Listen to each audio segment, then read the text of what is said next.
आज हम पंजाब की धरती पर जब मौजूद हैं, पंजाब वो राज्य जिसने अपने सीने पर बंटवारा झेला, पंजाब वो राज्य जिसने आतंकवाद भी देखा, जिसने बॉर्डर से जुड़ी हुई संवेदनशीलताएं भी देखी, पंजाब वो राज्य जिसने किसान आंदोलन भी देखा, और इन सब के बीच जो रेगुलर प्लेयर्स थे राजनीति के, उन सब के बीच एक पॉलिटिकल एक्सपेरिमेंट देखा जहां पर बदलाव के आधार पर मैंडेट दिया आम आदमी पार्टी को बीते चुनाव में। लेकिन अब आम आदमी पार्टी जब अगले चुनाव का सामना करेगी तो जो मुख्य पैमाने हैं जिन पर बात होती है, उनमें राज्य में पब्लिक ट्रांसपोर्ट कैसा है, राज्य की स्वास्थ्य सुविधा कैसी है, शिक्षा कैसी है, महिलाओं के लिए सेफ्टी कैसी है, ये वो मुख्य क्राइटेरिया हैं जिनके आधार पर बदलाव को परखा जाता है, जांचा जाता है। और आज जब हम यहाँ इस समिट में बैठे हैं, प्रदीप मेरे साथ हैं और बलबीर सिंह जी जब हमारे साथ हैं, हेल्थ मिनिस्टर पंजाब के, तो पंजाब का हेल्थ मॉडल इस पर सबसे ज्यादा चर्चा है। और इसी के साथ मैं इस बातचीत की शुरुआत, बलबीर सिंह जी आपका स्वागत भी करूंगी और सवालों का सिलसिला भी यहीं से शुरू करूंगी। हेल्थ मॉडल जहां पर मोहल्ला क्लिनिक की चर्चा दिल्ली से शुरू होते होते पंजाब में भी इंप्लीमेंट हुई, लेकिन जब हम चुनाव के नजदीक इस मॉडल को परखते हैं तो ऑपोजिशन ये भी कहता है कि फ्रीबीज का भी मामला है, राज्य पर कर्ज भी बहुत है, लेकिन इन सब के बीच आपका दावा यह है कि हम घर घर तक अफोर्डेबल बना रहे हैं इलाज को। आज पंजाब का हेल्थ मॉडल आपके आधार पर किस पैरामीटर पर खड़ा है? मैम बहुत बहुत शुक्रिया, आपके सभी जितने भी दर्शक हैं सबको प्यार भरी सत श्री अकाल। और हेल्थ इज़ एवरीबॉडीज़ फंडामेंटल राइट। जो फंडामेंटल राइट होते हैं वो गवर्नमेंट की ड्यूटी हो जाती है कि वो काम करे अपना। तो पंजाब में जो आपने आम आदमी क्लिनिक की बात करी है, health care is delivered in at 3 levels. This is called primary care, then you have secondary care, मैं उसकी भी बात करूंगा, जो district hospital, sub division hospitals हो गए, एंड टर्शियरी केयर जिसमें हमारे मेडिकल कॉलेज और कॉर्पोरेट हॉस्पिटल्स आ जाते हैं प्राइवेट सेक्टर में। तो प्राइमरी केयर में हमने आम आदमी क्लिनिक अभी तक हमारे 990, आप 1000 कह सकते हो, 1000 आम आदमी क्लिनिक बने हैं, जिसमें 1,76 लाख, तो ये मतलब 1,76,00,000 लोगों ने वहाँ से दवाई लिया है। पंजाब की पॉपुलेशन 3 करोड़ हो तो ये नियरली 60% बन जाते हैं। तो 60% लोगों ने कभी ना कभी उससे दवाई ली है। इसमें से 3.5 करोड़ लोग वो हैं जो लगातार वहाँ से दवाई ले रहे हैं। किसी को हाइपरटेंशन है, किसी को ब्लड शुगर है, और जहाँ किसी को क्रॉनिक अस्थमा है, जहाँ और कोई क्रॉनिक डिजीज़ है, कोई लेडी प्रेग्नेंट है, वो उसकी रिपीटेडली यूज़ करते हैं सर्विस को। तो इसका मतलब ये है कि इसकी अपटेक बहुत अच्छी है। और मैं जहाँ भी जाता हूँ लोग कहते हैं जी हमें एक आम आदमी क्लिनिक दे दो आप। उसका रीज़न ये है कि उसमें एक तो डॉक्टर है, क्वालिफाइड डॉक्टर है, एक नर्स है और एक फार्मासिस्ट है और एक उनके लिए सपोर्टिंग स्टाफ है। 107 दवाइयाँ वहाँ पे मिलती हैं और वो लगातार पिछले जब से ये शुरू हुआ है 3-3.5 साल से लगातार उपलब्ध हैं। और 3 करोड़ डायग्नोस्टिक टेस्ट हुए हैं वहाँ पे। ये कभी नहीं देश में कहीं नहीं हो रहा है कि एक डिस्पेंसरी में टेस्ट हो रहे हों। तो यहाँ पे टेस्ट भी हो रहे हैं, डॉक्टर भी है और दवाई भी मिल रही है पेशेंट को, इसलिए बहुत पॉपुलर है लोगों में। और हम उसका सर्वे भी करते हैं। पेशेंट फीडबैक जो है वो 96% पेशेंट्स आर वेरी हैप्पी। 2-3-4% होते हैं जो कहते हैं मुझे एक दवाई नहीं मिली, जहाँ ये नहीं हुआ, जहाँ आज डॉक्टर छुट्टी पे था, कुछ हो जाता है ऐसा, लेकिन 96% लोग हैं, they are very happy. So this is a very successful model और इसने ट्रांसफॉर्म किया है हमारा। इसमें एक बात और कहूँगा, इसमें जो लोग आते हैं उसमें 59% औरतें हैं, क्योंकि ये वल्नरेबल सेक्शंस हैं, और तकरीबन 40% बुजुर्ग हैं उसमें, क्योंकि इन लोगों को जो गांव में है 546 आम आदमी क्लिनिक्स गांव में हमारे, मेजॉरिटी ऑफ द हमारे इन विलेजेस। तो वो जो मतलब मेल डिस्ट्रीब्यूशन थी वो भी इससे ठीक हुई है। और लोगों को उनके घर के पास, अब आदमी की कोई खेत में फसल खड़ी हुई है, मौसम ख़राब है, तो शहर में दवाई लेने नहीं जाएगा, उसका बीपी बढ़ जाएगा, शुगर बढ़ जाएगा, हार्ट अटैक हो जाएगा, अधरंग हो जाएगा, उसको स्ट्रोक हो जाएगा, जहाँ कोई उसके पाँव की उंगलियां काटनी पड़ जाएंगी। तो this is very successful and people really love. Sir, लेकिन आपने 900 का नंबर दिया अभी कि ऑलमोस्ट 1000 यूनिट्स हैं, लेकिन ऑपोजिशन यही आरोप लगाता है कि आपने सिर्फ बिल्डिंग्स को चमका दिया है और जो पहले के स्ट्रक्चर्स थे उन्हीं को वापस रीशेप करके जो है तैयार करके दे दिया गया है, और उसे आप बता रहे हैं कि वो आप लोगों का काम है। ये उनका एक बड़ा एलिगेशन है। देखो, जो एक उन्होंने ना सुविधा केंद्र बनाए थे वो चले नहीं, मतलब बिल्डिंग लॉक्ड पड़ी थी, ना लोगों को सुविधा मिली, कोई मतलब जो अकाली बीजेपी गवर्नमेंट ने बनाए थे, तो वो जो स्ट्रक्चर था हमने उसको थोड़ा सा अल्टर किया, कुछ हम उसमें खोले हैं, ज़्यादा नहीं होंगे, 100-150 होंगे। तो इसमें से एटलीस्ट 50% तो हमने नए बनाए हैं।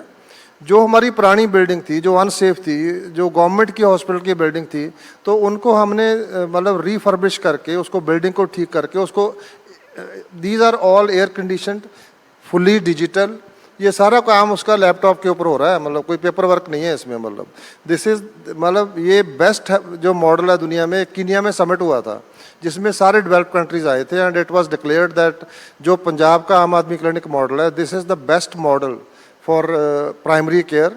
और इसको WHO ने, उनके भी एक्सपर्ट्स आए हैं, UN के एक्सपर्ट्स आए हैं, उन्होंने समय कॉम्प्लीमेंट किया है। बहुत सारे स्टेट्स और बहुत सारे कंट्रीज इसको कॉपी कर रहे हैं।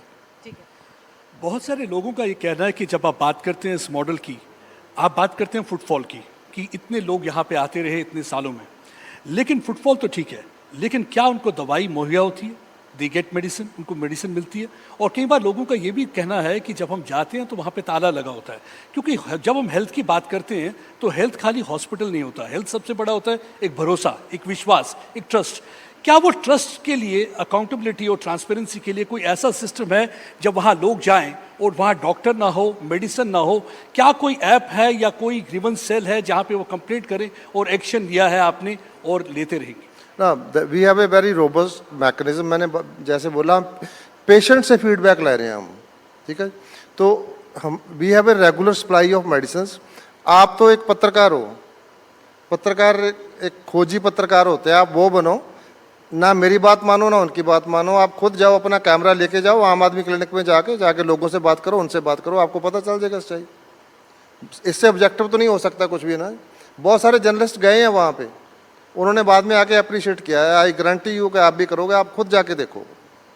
कहते हैं कि जैसे अभी हमारे सहयोगी ने भी आपसे सवाल पूछा कि ये रंग रोगन है, यानी कि प्राइमरी हेल्थ सेंटर को आपने रंग रोगन करके नाम दे दिया आम आदमी क्लिनिक, लेकिन बदला तो कुछ भी नहीं, तो उसका क्रेडिट आम आदमी पार्टी नहीं, देखो, आप देखो, रंग रोगन भी तो होना चाहिए, वॉशरूम भी होना चाहिए, बाउंड्री वॉल भी होनी चाहिए, but the genius is inside. मैंने बताया, डॉक्टर है, क्वालिफाइड डॉक्टर है, नर्स है, और उसके साथ में एक फार्मासिस्ट है दवाई देने के लिए, पूरा डिजिटल मॉडल है।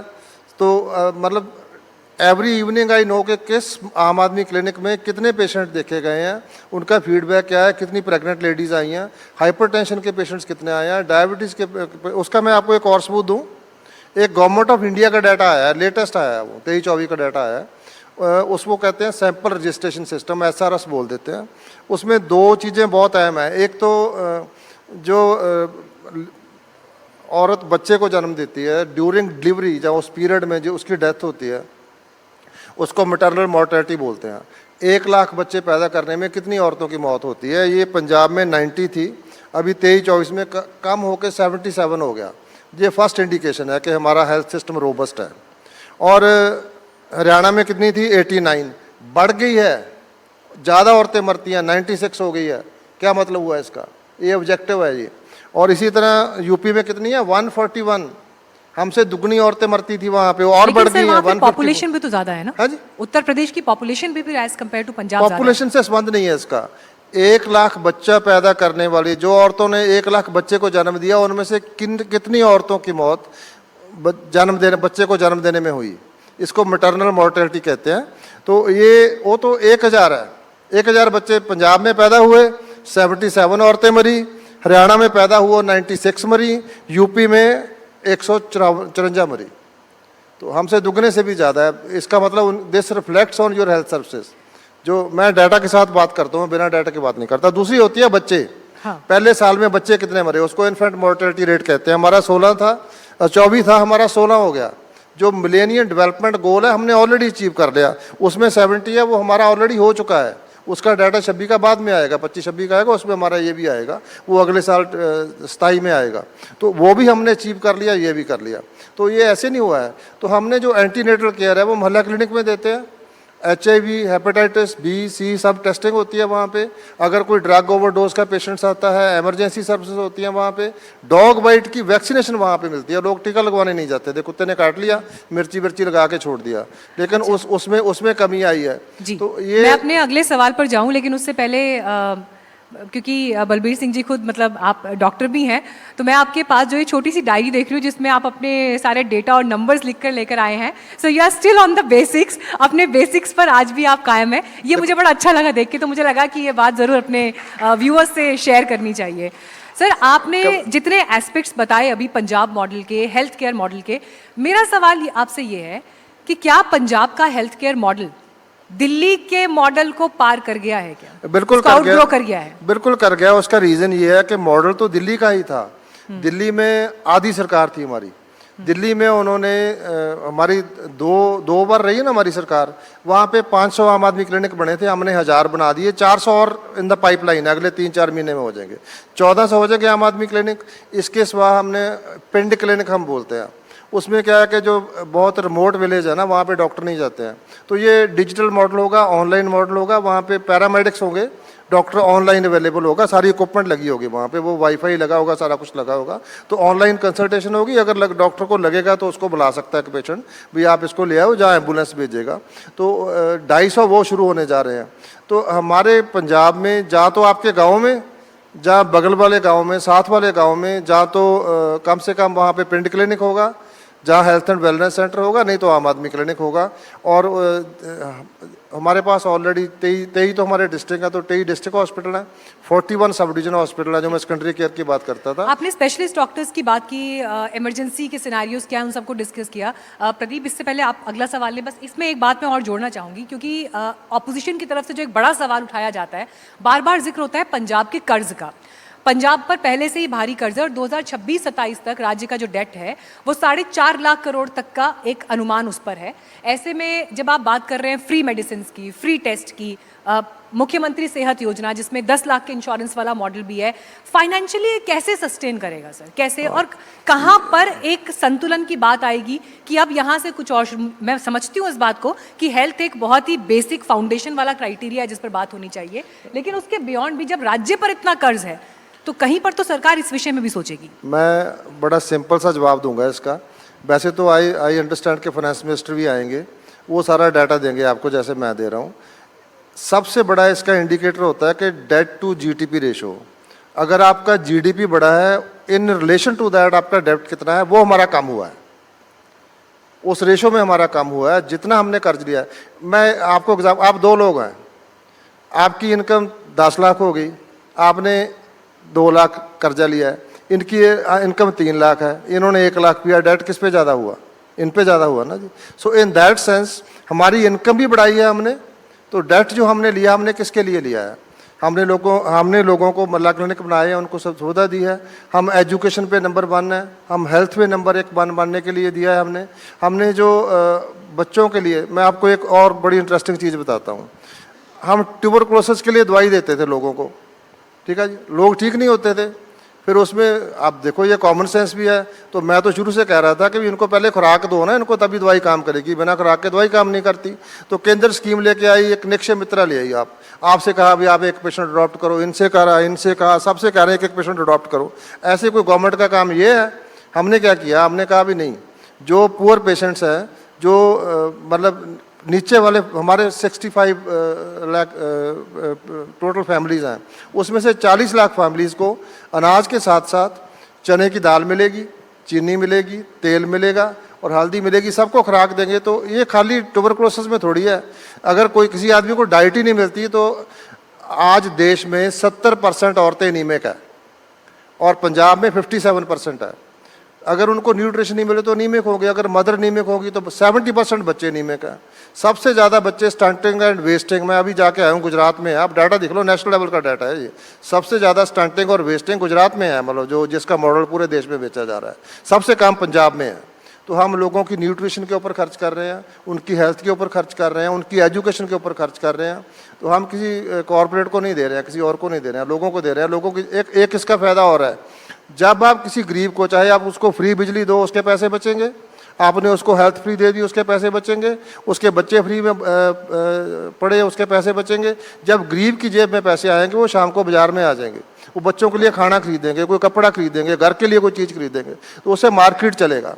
अगर आप ऊपर वालों को दोगे ना, आप वो अपना लेके बाहर चले जाते हैं, वो जाके अमेरिका में 10 बिलियन का इन्वेस्ट कर देते हैं, वो यहाँ पे नहीं खर्च करते वो। अब बलबीर जी, अभी आपने महिलाओं की बात करी, तो एक सबसे ज़्यादा जो चीज़ परेशान करती है, क्योंकि मैं बहुत सारे इलाकों में यहाँ पे गया हूँ, मैंने देखा है कि ड्रग्स को लेके काफ़ी माएँ परेशान रहती हैं। तो पंजाब में बैठे और पंजाबी में बात ना हो तो बिल्कुल सही नहीं लगेगा मुझे फैज़ साहब की एक वो कविता याद आती है, किधरे ना पैंदिया दस्सा वह परदेसिया मेरिया, का गुड़ावा शगन मनावा वगदी वादे तरले पावा, तेरी याद पवे ते हंसा तेरा जिक्र होवे ते रोवा, दर्द ना दस्सा घुलदी जावा, राज ना खोला मुकलदी जावा, किसनू दिल दा हाल विखावा, वे मैं किसदा दामन खसा, किधरे ना पैंदिया दस्सा, शाम उड़ी का फजर उड़ी का आंखें ते सारी उम्र उड़ी का, आंड गवांड दीवे बलदे रब्बा मेरा चानड़ कर दे, जग बसता है मैं भी बसा, किधरे ना पैंदिया दस्सा। आप इसमें क्या कर रहे हैं? उन माओं के आंसू पोंछने के लिए ड्रग्स को लेके आपने, सरकार ने क्या किया? क्योंकि इल्ज़ाम तो काफ़ी लगते रहे, किसी ने कहा कि कांग्रेस के टाइम हुआ, किसी ने कहा उनके टाइम हुआ, लेकिन आपने क्या किया कि ये आंसू उनकी माओं के आंखों में ना नजर आए? देखो, मैंने 40 साल ना लोगों के बीच में मैंने पेशेंट्स के साथ एमरजेंसी रूम्स में, वार्ड्स में, और जो बहुत सारी माएँ मेरे पास आती थी, मतलब उनके आंसू जैसे आप कहते हैं रुकते नहीं थे। वो कहती थी कि मेरे घर वाला तो नशे किसी वजह से मर गया, अब मेरा बच्चा भी सुबह चला जाता है, पता नहीं कहाँ चला जाता है। दे वर हेल्पलेस। तो इसके लिए हमने किया, थोड़ा सा आपको सुनना पड़ेगा। देखो, इसके लिए जो हमने नया किया, एक तो हमने ये किया कि जो ड्रग एडिक्शन है ये एक बीमारी है, it's a mental health problem. इसको डीक्रिमिनलाइज किया हमने कि जो आदमी नशा करता है वो मरीज़ है, उसको हमारी हमदर्दी चाहिए, उसको इलाज चाहिए, उसको उसकी रिहेबिलिटेशन चाहिए। तो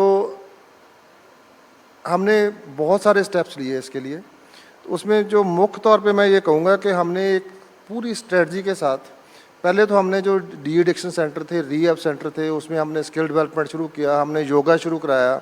अब जो बच्चे हमारे डी एडिक्शन रीहैब सेंटर में आते हैं, उसके लिए उनको सुबह योगा कराया जाता है, फिर उनकी मेडिटेशन प्रेयर होती है, म्यूज़िक की क्लासेस होती हैं, और उनको कोई ना कोई काम सिखाया जाता है। बहुत जो हमारे पॉपुलर हैं वो है प्लम्बर, इलेक्ट्रीशियन, फूड क्राफ्ट का बहुत, बेकरी का बहुत पॉपुलर हुआ है, एक मेल हेयर सलून का बहुत पॉपुलर हुआ है। बच्चे काम सीखते हैं, मतलब ना उनके साथ उनकी फैमिली काउंसलिंग करते हैं। जहाँ बच्चा नशा करता है वहाँ कोई ना कोई फैमिली पैथोलॉजी भी होती है, उसका कोई ना कोई कारण होता है।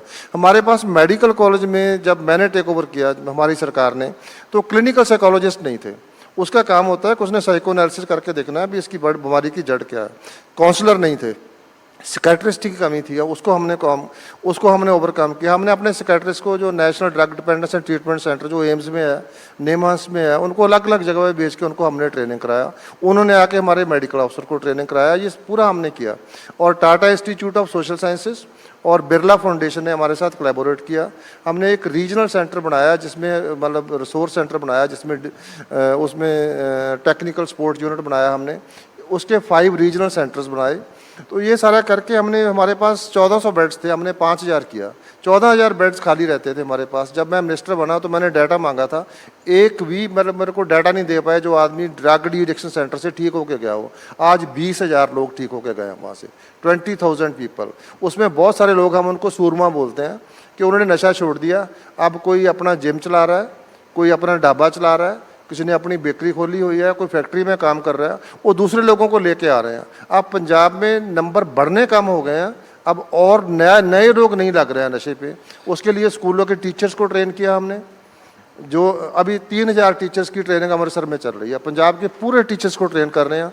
जैसे एक आपने फर्स्ट एड सुनी है, कोई आदमी का एक्सीडेंट हो गया, ब्लीडिंग बंद कर दी, उसके पट्टी कर दी, मल्लम पट्टी कर दी। इसी तरह मेंटल हेल्थ फर्स्ट एड होती है, उसकी ट्रेनिंग दी हमने। ये तो सर हुआ ऐसा कि जैसे किसी को सरदर्द है, आपने सिम्टम्स देखे और सरदर्द के लिए आपने क्रोसिन की गोली दी थी, लेकिन जड़ तक नहीं पहुंचे कि आपने देखा नहीं कि हमारा स्कैन करना या कुछ भी करना है कि क्या वजह है।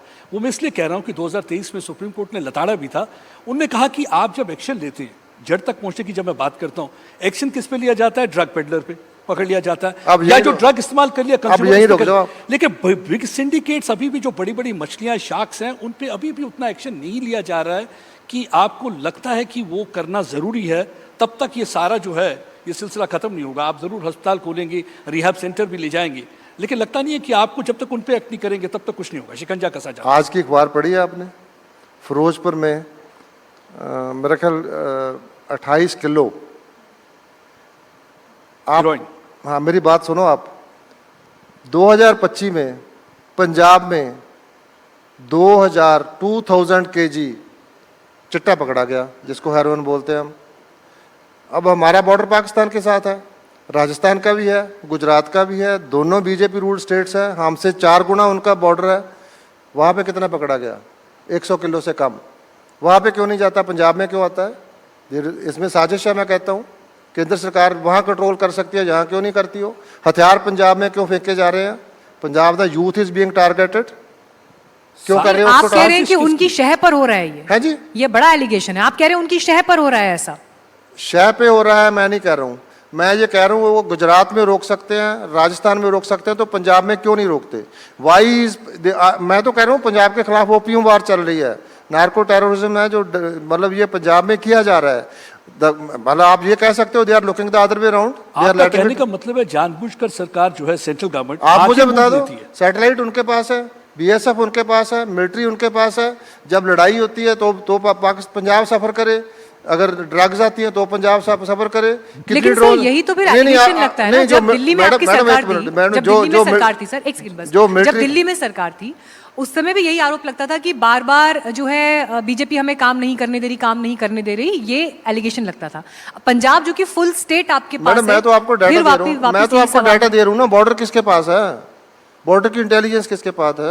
सैटेलाइट किसके पास है? एंटी ड्रोन टेक्नोलॉजी किसके पास है? हमने लगाई है, हमारे चीफ मिनिस्टर अरविंद जी जाके लगा के एंटी ड्रोन सिस्टम। केंद्र का फर्ज नहीं है कि पंजाब के यूथ को बचाए, जैसे गुजरात के बचा रहा है, जैसे राजस्थान में बचा रहा है? ये तो केंद्र की ड्यूटी है ना। ये प्रधानमंत्री हमारे खुद कहते थे जब मनमोहन सिंह, एक बात बताऊं, केंद्र के पास क्या नहीं है जी? बताओ। मैं एक जगह यहाँ पे थोड़ा सा आपको काटना चाहता हूँ। जब हम बात करते हैं बीएसएफ की बात करते हैं, ये जब सरहद पर जवान खड़े रहते हैं, जब ये देश चैन से सोता है, मैं बीएसएफ को ब्लेम नहीं कर रहा हूँ, मैं बता रहा हूँ, जब देश चैन से सोता है यही प्रहरी सरहद पर होता है। आप ना देखो उसमें कौन है? हमारे बेटे खड़े हैं वहाँ पे, हमारे बेटे खड़े हैं, पंजाबी खड़े हैं वहाँ पे, क्यों कर रहे हैं उनको? पंजाबी खड़े हैं वहाँ पे। आप देखिए, जब हम ऐसा कहते हैं, जब सरहद पर वो खड़ा होता है ना, एक अनरिटन कमिटमेंट के साथ खड़ा होता है कि मैं देश और देशवासियों की रक्षा और सुरक्षा हर हाल में करूंगा। वो बीजेपी के लिए, आम आदमी पार्टी के लिए, कांग्रेस के लिए नहीं खड़ा होता, वो हमारे देश के लिए खड़ा है। उनके साथ क्या किया इन्होंने? उनको अग्निवीर बना दिया। हम तो उसके खिलाफ हैं। कम से कम आर्मी जो आदमी अपनी जान देने के लिए तैयार है, उसको जैसे पहले था वो वाला सिस्टम होना चाहिए, अग्निवीर नहीं होने चाहिए वहाँ पे। बीएसएफ का कोई कसूर नहीं है इसमें, पाकिस्तान से आ रही है, कुछ उधर के लोग कुछ इधर के लोग मिले हुए हैं, वो तो ऊपर से आ रही है। बीएसएफ वाला क्या करेगा अगर आप उनको टेक्नोलॉजी नहीं दोगे? बीएसएफ वाले का कसूर नहीं, आप गलत साइड पे जा रहे हो। सर यही तो वो कह रहे हैं ना कि पंजाब जो कि एक सेंसिटिव स्टेट है, बॉर्डर स्टेट है, उसको संभालने के लायक आम आदमी पार्टी नहीं है। वो पहले दिन से उनका ये स्टेटमेंट है जब से आपकी सरकार यहाँ राज्य में बनी। अच्छा मैडम, और अगर ये घटनाएं होंगी तो फिर इन घटनाओं में जब ये आरोप प्रत्यारोप चलेंगे तो फिर निष्कर्ष क्या निकलेगा? मेरे पॉइंट को ऑथेंटिकेट कर रहे हो आप, मेरे पॉइंट को ऑथेंटिकेट कर रहे हो मतलब ना जी, कि एक ही सरकार होगी पूरे देश में, एक ही रंग होगा सारा, एक ही चुनाव होगा। तो मैडम ऐसे नहीं चलेगा। ये पंजाब ने बचाया है, जब भी उनको जरूरत पड़ती है। तो वहाँ पे क्या हुआ था जी? मेघालय पे क्या हुआ था? असम की उनकी लड़ाई हो गई। अभी आपके हरियाणा के बच्चे गए थे उत्तराखंड में, उनकी पिटाई कर दी, नंगे करके पीटा उन्होंने। आपको चलाता है खबर कोई ये वाला? ये तो दोनों बीजेपी की रूल्ड स्टेट्स हैं। तो जहाँ जितने भी पेपर लीक होते हैं बीजेपी रूल स्टेट होती है, और बीजेपी का कोई ना कोई यूथ का पदाधिकारी इन्वॉल्व होता है। तो क्या हुआ अभी राजस्थान में? आपके सामने है सारा कुछ, मतलब ना ये सब कुछ आपकी आंखों के सामने हो रहा है। जो पत्र आप इस पे बात नहीं करेंगे ना? नहीं, मैं तो इसी सवाल को एक्सटेंड कर रही हूँ, इसी सवाल का दायरा बढ़ा रही हूँ। हम देश में जो राजनीति में इस वक्त कड़वाहट देख रहे हैं, जहां पर आरोप प्रत्यारोप इस स्तर पर है कि नेता आपस में अब आराम से बात कर भी पाते होंगे, नहीं कर पाते होंगे, ऐसा कुछ नहीं है, ऐसा कुछ नहीं है। लेकिन ऑपोजिशन लगातार आपके लिए, आम आदमी पार्टी के लिए पंजाब में ये कहता है कि यहाँ पर फैसले चंडीगढ़ में नहीं होते, दिल्ली में होते हैं। यहाँ पर फैसले मान साहब नहीं ले पाते, दिल्ली से फैसला केजरीवाल जी जो लेते हैं वो यहाँ पर आके इम्प्लीमेंट होता है। आज क्या सूरत है पंजाब की? क्या मान साहब इंडिपेंडेंटली फैसले ले पा रहे हैं? मैडम अब तो बात आगे निकल गई ना। कांग्रेस नेशनल पार्टी है, उसके फैसले भी दिल्ली में होते हैं। बीजेपी नेशनल पार्टी है, उनके फैसले अब दिल्ली में नहीं होते। आम आदमी पार्टी वो में भी यही हो वाशिंगटन रहा में है। होते हैं, वाशिंगटन में होते हैं। मैडम हम तेल कहाँ से खरीदेंगे? आम वाशिंगटन आदमी में पार्टी होते में भी हैं। यही हो रहा है। अब तो देश से बाहर चली गई बात, हम तेल कहाँ से खरीदेंगे, हम गैस कहाँ से लेंगे, हमारी इकोनॉमी का क्या होगा, हम हिल भी नहीं पाते हम। तो जो अब बीजेपी कांग्रेस में हो रहा है वही आम आदमी पार्टी में भी हो रहा है। मैडम यही कहना चाह देखो, रहे हैं। जो नेशनल पार्टी होगी उसका हेडक्वार्टर दिल्ली में होगा। जो नेशनल पार्टी होगी उस आम आदमी पार्टी नेशनल पार्टी है। हम अपने देश में, हमारे देश के अंदर है, हमारे लोग हैं, उन्होंने जहाँ की मेहनत करी है।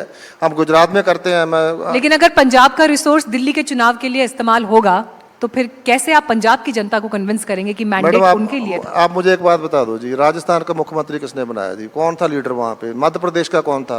अभी आपके कांग्रेस में ले आके शुभेंदु अधिकारी, जिसके ऊपर उन्होंने किताबें लिखी हुई हैं उसकी करप्शन के ऊपर, उसकी वीडियो ट्वीट करते हैं प्राइम मिनिस्टर, उसको कांग्रेस के ले आके उसका चीफ मिनिस्टर बना दिया, जो जिसको कहते थे मोस्ट करप्ट है। आपका असम का जो हिमंता बिस्वा शर्मा है, इनके वो क्या नाम है उनका, जो एक बड़े अच्छे इनके है वो इंटेलेक्चुअल, उन्होंने किताब लिखी थी उसके ऊपर कि इसने पॉन्जी स्कैम किया है, उसको ले आके इधर मुख्यमंत्री बना दिया। ये 80-20 करने वाले हैं, ये इकोनॉमी की बात नहीं करते, ये बच्चों की एजुकेशन की बात नहीं करते, ये हेल्थ की बात नहीं करते हैं। मतलब ना ये किसी तरह की। अब मैडम मैं आपको बताता हूँ देश में जो आज के हालात में, मैं आपको एक इस चीज़ में गारंटी देता हूँ। पहले वाले शायद पद्मजा जी पूछ रहे थे, बीजेपी जो इनका फार्मूला है वो पूरे देश में चल रहा है, शायद बंगाल में भी चल गया, साउथ में नहीं चलता, ये पंजाब में नहीं चलेगा। पंजाब में नफरत की राजनीति नहीं चलती है। वहाँ पे पंजाब में एक नारा चलता है, हिंदू मुस्लिम सिख ईसाई भारत माँ के 4 सिपाही। तो ये चारों सिपाही इकट्ठे होकर लड़ेंगे इनके साथ, इनको हम सबक सिखाएंगे और यहाँ से क्रांति शुरू होती है। आज़ादी की लड़ाई की जीत भी यहाँ से शुरू हुई थी, अब इस लड़ाई की भी यहाँ से शुरू होगी। अब इसके बाद हम पंजाब जीतेंगे, उसके बाद हम जाके गुजरात भी जीतेंगे। हमारे पास तो वॉलंटियर्स हैं, वो हर जगह पे काम करेंगे। हमारे पास कॉर्पोरेट नहीं है हमें पैसे देने के लिए, हम लोग खरीदते नहीं है, ठीक है, हम लोगों में जाके काम करते हैं। ये बड़ा पॉइंट बोला सर आपने। मैं एक बात कहूंगा, मुझे कंप्लीट कर लेने दो, लास्ट पार्ट। हमने लोगों को कहा बिजली फ्री देंगे, हमने दी। हमने कहा था आम आदमी क्लिनिक बनाएंगे, इलाज करेंगे, हमने किया। हमने कहा था कि हम जो मेडिकल कॉलेज बनाएंगे, हम बना रहे हैं। हमने सारे अस्पतालों में हमारे दवाइयाँ मिल रही हैं। एजुकेशन में हम नंबर 1 ऐसे नहीं आए हैं, टीचरों को विदेश में भेज रहे हैं। तो जो वादे किए थे, महिलाओं के साथ वादा किया था, पूरा कर रहे हैं। 10 लाख का मुख्यमंत्री सेहत योजना पूरे देश में पहली बार हुआ है कि यूनिवर्सल हेल्थ केयर है। गरीब से गरीब आदमी जाके अच्छे अस्पतालों में इलाज करा रहे हैं। इसकी वजह से लोगों की सेहत अच्छी हो रही है। सर इसमें आपके सामने क्या चैलेंज है मैं उसकी बात करूंगी। आपने बीजेपी को लेकर जितने सवाल प्रश्न चिन्ह लगाए, उन सब के बीच आज की तारीख में जब आप बंगाल का जिक्र कर रहे हैं कि कैसे शुभेंदु अधिकारी वहां पर जो है बीजेपी में शामिल हुए, या बाकी दल हिमंता बिस्वा शर्मा अगर कांग्रेस से टूटकर वापस बीजेपी में आए, क्या आपको ये लग रहा है आज की तारीख में एंटी इनकम्बेंसी से ज्यादा बड़ा चैलेंज आपके लिए, आम आदमी पार्टी के लिए भीतर घात है? मैं स्पेसिफिकली बात कर रही हूँ राघव चड्ढा केस की।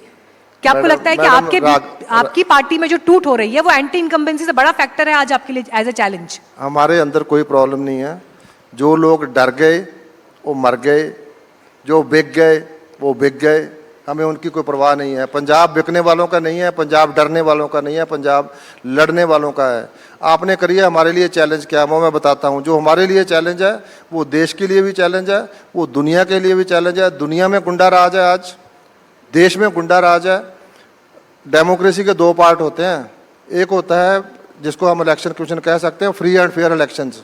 नोबडी कैन से कि जो इलेक्शंस है फ्री एंड फेयर हो रही हैं, क्योंकि अगर 27 लाख लोगों की वोट काट दी जाती है और मान लो सुप्रीम कोर्ट कहता है कि अगली बार वोट डाल देना, सुप्रीम कोर्ट को कहना चाहिए था इनको वोट डालने दो, आप वेरिफिकेशन अगली बार कर लेना, ऐसे ही बाद में कर लेना। आप उल्टा हुआ है यहाँ पे। अगर 6 लोग कहीं जाते हैं, सूरत से गाड़ियाँ चलती हैं, अम्बाला से गाड़ियाँ चलती हैं, पता नहीं लोग कहाँ से आते हैं, वोट पा के चले जाते हैं। Election is not free and fair. दूसरा होता है जो इंस्टीट्यूशंस ऑफ डेमोक्रेटिक अकाउंटेबिलिटी, वो होती है सुप्रीम कोर्ट, वो होती है इलेक्शन कमीशन, वो होती है ईडी, वो होती है विजिलेंस ब्यूरो, वो होती है एंटी करप्शन, जितनी आपकी बॉडीज़ हैं, उनका क्या हाल है?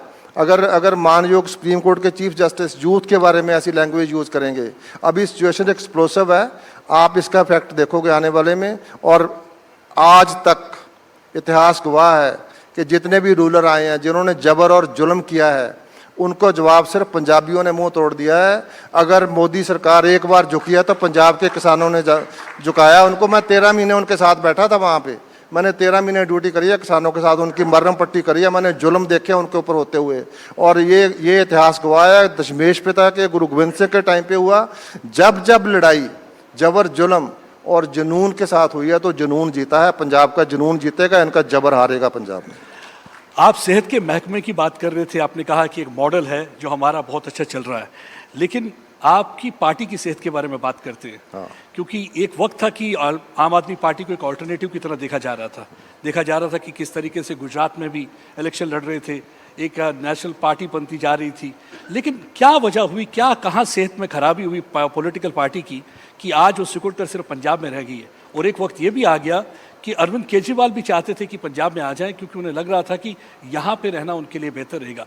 क्या वजह रही, कहाँ पे कोताही हुई? कहीं लगता है आपको कि एक वन मैन पार्टी बन गई थी जिसकी वजह से जो लोग छोड़ते जा रहे हैं और ये पार्टी में गड़बड़ होती जा रही है? आप शायद थोड़ा सा मिस कर गए। जम्मू कश्मीर में हमारा एमएलए है, पहले नहीं था। पंजाब में हमारी सरकार है, दिल्ली में हमारी सरकार थी। उन्होंने हमारे सारे लीडरों को अंदर कर दिया पकड़ के, सारी लीडरशिप को अंदर कर दो। मैं आपको कहता हूँ, आप सिर्फ 2 आदमी मोदी के, 2 मोदी और 2 उनके स्पॉन्सर करने वाले 4 लोगों को अंदर कर दो, इनकी 10 सीटें नहीं आएगी पूरे देश में, मैं गारंटी देता हूँ आपको। हमारे सारे पूरी लीडरशिप अंदर कर दी थी, फिर भी हम विरोधी पार्टी हैं। गुजरात में हमारे 5 एमएलए हैं और गोवा में हमारे एमएलए हैं, बहुत सारी दूसरी स्टेट्स में हमारे लोकल बॉडीज़ में है। अभी जो आम आदमी पार्टी है ये फैल रही है, पूरे देश में फैल रही है। मैं आपको गारंटी दे रहा हूं कि हमारी अगली सरकार गुजरात में आम आदमी पार्टी की सरकार बनाएगी। बट ये वेंडेटा पॉलिटिक्स का इल्जाम तो आप पे भी लगता है। अगर वो आप कहते हैं कि वो ईडी और वो बाकियों को इस्तेमाल कर रहे हैं सीबीआई को, तो स्टेट विजिलेंस को तो यहाँ पंजाब में आप ही इस्तेमाल कर रहे हैं, वो कहते हैं। देखो, जैसे कांग्रेस के नेताओं पे आपकी एक्शन रही है। देखो, जो प्रत्यक्ष होता है उसको प्रमाण की जरूरत नहीं होती है। केंद्र की एजेंसियां रेड करती हैं, जहाँ तो आदमी बीजेपी में चला जाता है तो केस खत्म हो जाता है। कितनी एग्जांपल बताऊं आपको। अजीत दादा, ठीक है ना जी, अभी हमारे वाले अशोक मित्तल जी, 2 आदमी पे रेड हुआ, अशोक जी के ऊपर रेड हुआ, बीजेपी में चले गए, बाकी सबको डरा के ले गए, एक मुर्गे को झटकाया, बाकी सारे मुर्गे भाग के उधर उड़ के चले गए उधर। ये डरे हुए लोग हैं। तो उसके बाद तो आप देखो, दूसरा हमारा मिनिस्टर था, उसने ना कर दी, उसको जेल भेज दिया। ये राजनीति है इनकी। आप विजिलेंस की बात करते हो, हमने किसी को, हम ये तो नहीं करते ना कि इधर आओ आप, ऐसे नहीं करते हम अगर किसी के केस बनता है तो बनाते हैं। तो ये तो सिर्फ और सिर्फ जो है ईडी को यूज करके, आप ईडी, आईटी और सीबीआई इनसे ले लो, बीजेपी सारी इलेक्शन हार जाएगी। गर्ल चाइल्ड सेक्स रेशियो की बात करेंगे अगर हम, तो उसमें कुछ इम्प्रूवमेंट हुआ है, उसके लिए कोई कदम उठाए गए हैं? चाइल्ड सेक्स रेशियो की बात करेंगे, गर्ल चाइल्ड की बात करेंगे, क्योंकि हमने देखा है कि डिस्क्रिमिनेशन का दौर था।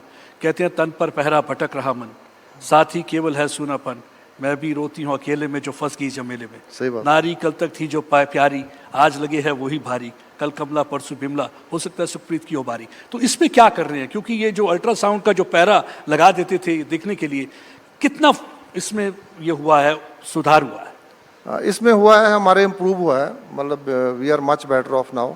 तो हमारे जो सेक्स रेशियो लगातार बढ़ रही है, ये सोशल इशू भी है। मतलब ये खाली जो एक, आप तो पंजाबी हो, सरदार हो, सो जड़ी preference for the son Punjab Haryana same ही है सब में, ये है हमारे थोड़ी प्रॉब्लम है। लेकिन हमारे लगातार बढ़ रही है, मतलब कम नहीं हो रही है। 1 2 3 4 डिस्ट्रिक्ट में हुई थी। मैं रेगुलरली इसको रिव्यू करते हैं और इसके लिए हम पॉजिटिव भी गर्ल चाइल्ड की लोहड़ी मनाते हैं।